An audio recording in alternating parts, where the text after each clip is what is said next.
घर की औरत। कहते हैं ना, घर दीवारों से नहीं, उसके अंदर रहने वाले लोगों से बनता है। लेकिन क्या हो जब घर के लोग ऐसे हो। सारा दिन खाती रहती हो, सोती रहती हो, कोई काम नहीं है तुम्हारे पास। ऊपर से बहू के आ जाने के बाद तो तुम और निकम्मी हो गई हो। दिखावे के लिए हाथ में माला पकड़ ली है, बाकी कोई काम नहीं करती। अरे कैसी बात कर रहे हैं? अब तो बहू आ गई है, अब तो मेरी बेइज्जती करना बंद कर दीजिए। जैसे तैसे मेरी तो जिंदगी कट गई गालियां खा खा कर। अरे उस बेचारी को तो छोड़ दीजिए। तभी बेटे के जोर जोर से चिल्लाने की आवाज आती है। कहा था ना तुमसे रिजाइन कर दो, क्यों नहीं किया? और ये पर्स लटका कर कहाँ निकली? चलो कमरे में काम करो घर का। बहू बेटे की लड़ाई सुनकर सास ससुर बाहर आ जाते हैं।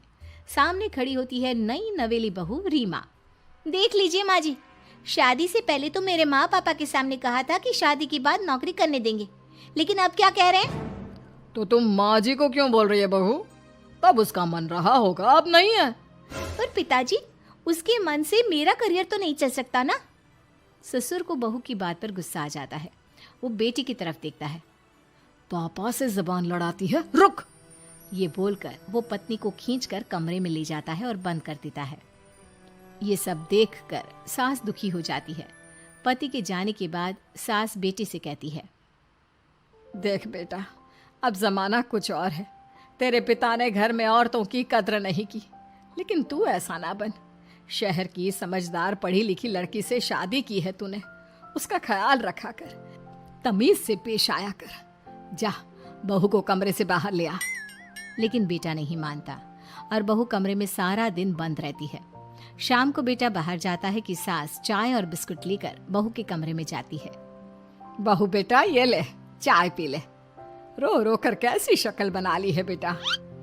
माँ जी, ये कैसे लोग हैं? आप कैसे मैनेज कर रही हैं? ऐसे थोड़ी ना होता है माँ जी। घर की औरतों को तो पिताजी और ये इंसान समझते ही नहीं। क्या करूं बेटा, मैंने तो जैसे तैसे सह लिया, लेकिन तू ना सहना। दोनों बात कर ही रहे थे कि ससुर आ जाते हैं। अच्छा, तो अब बहू को भड़का रही हो? बहुत दिन हो गए मार खाए, अब क्या बहू के सामने खाओगे? जाओ यहाँ से, और जरूरत नहीं है ज्यादा इस लड़की को सर पर चढ़ाने की, समझी? बहू को ससुर की बात पर गुस्सा आ जाता है, लेकिन वो कुछ नहीं कहती। आए दिन बहू देखती है कि कैसे उसकी सास और उसके साथ उसका ससुर और पति गंदा व्यवहार करते हैं। फिर एक दिन, ये क्या बनाया है? खाना बनाना नहीं आता क्या? ये बोलकर वो खाने की भरी सारी थाली फेंक देता है। अरे बेटा कोई बात नहीं, शांत हो जा, मैं अभी बाहर से कुछ मंगवा देता हूँ। हाँ पापा, ऑर्डर करिए। ऐसे खाने से तो पेट भरने से रहा। वैसे खाना तुमको बनाना आता नहीं और बाहर जाकर नौकरी करना चाहती हो। अरे तुम जैसे को तो पूछते भी नहीं है बाहर। बहू को पति की बात पर गुस्सा आता है, तभी सास बोल पड़ती है। तेरे से ज्यादा पढ़ी लिखी है वो, तो तूने इसे कहा था कि तू नौकरी करने देगा तो तुझसे शादी कर ली, वरना ना ही करवाते इसके माँ बाप तुझसे शादी इसकी।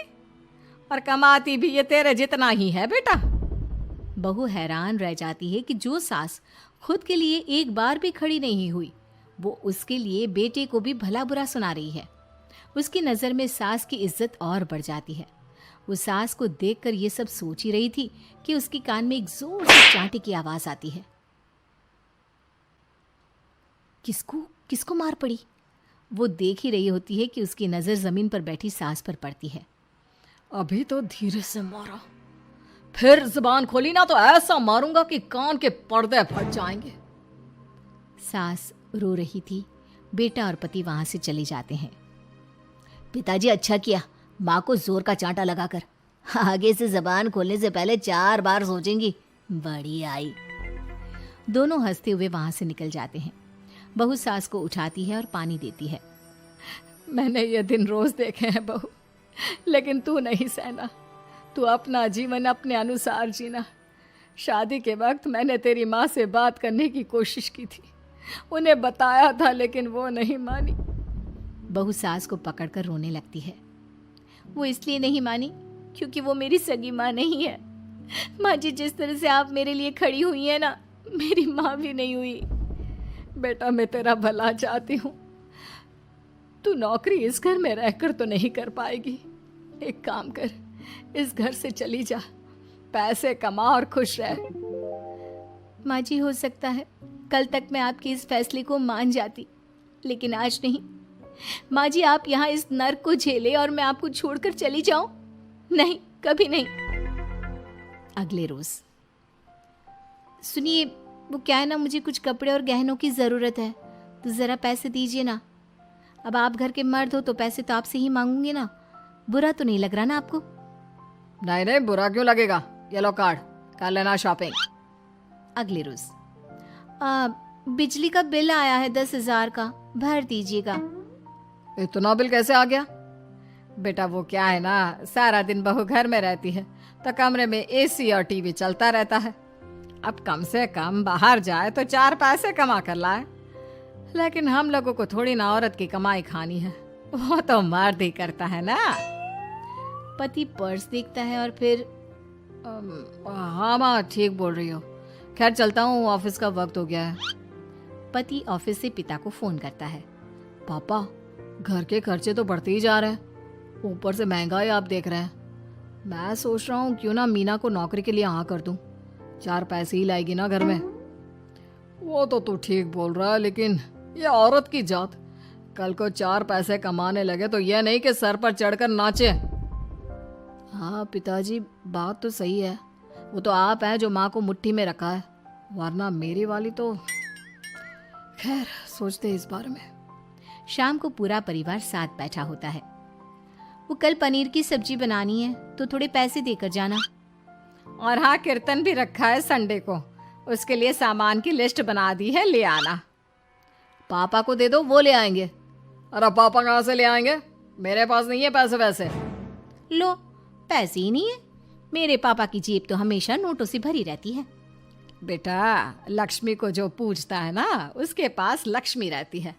जो घर की औरतों को मारे पीटे, वो भला कैसे लक्ष्मी का लाभ ले सकता है?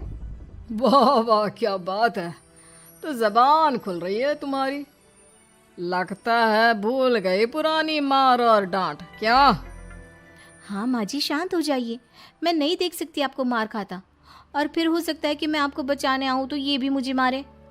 ठीक है बहू, मैं कुछ नहीं कहती, तू ये लिस्ट बस दे दे, मैं चलिए आराम करने। फिर अगले रोज, सुनिए जी, वो मायके जाना है। वो क्या है ना, शादी के बाद से गई नहीं, तो ट्रेन की टिकट बुक करवा देना। तो मैं भी तो साथ जाऊंगा ना तुम्हारे।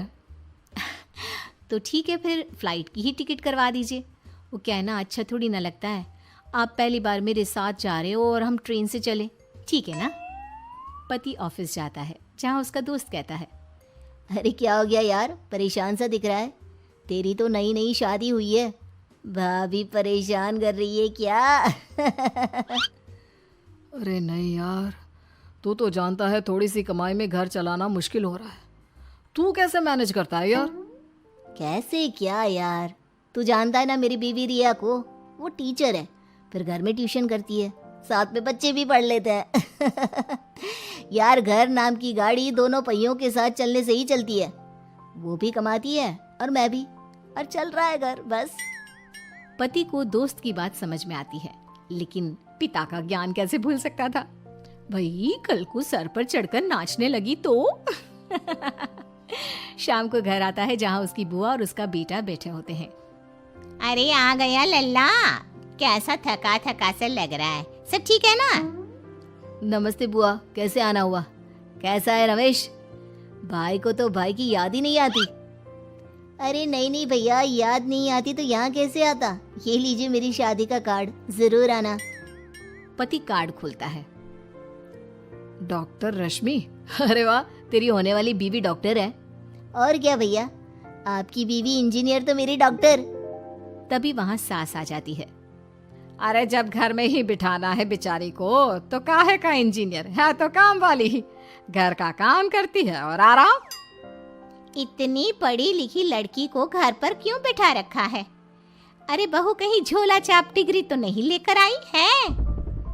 पत्नी की बुराई सुनकर पति को गुस्सा आता है। नहीं बुआ, यूनिवर्सिटी टॉपर है मेरी मीना, और हाँ बड़ी कंपनी में काम भी करती है।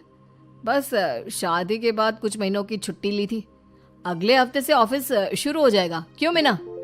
तभी ससुर आ जाते हैं। हाँ, लेकिन फिर घर का काम कैसे होगा? और पैसे कमाने लगेगी तो सर पर। पिता की बात पूरी नहीं हुई कि बेटा, सर पर चढ़ने का हक है उसका पापा। पत्नी है वो मेरी, यानी मेरे घर की रानी। और रानियां तो सर का ताज होती है। क्यों मीना? मीना पति की बात सुनकर शर्मा जाती है। वाह बेटा, तू सही समय में समझ गया कि औरतों की इज्जत करने वाले घर में शांति और लक्ष्मी का वास होता है।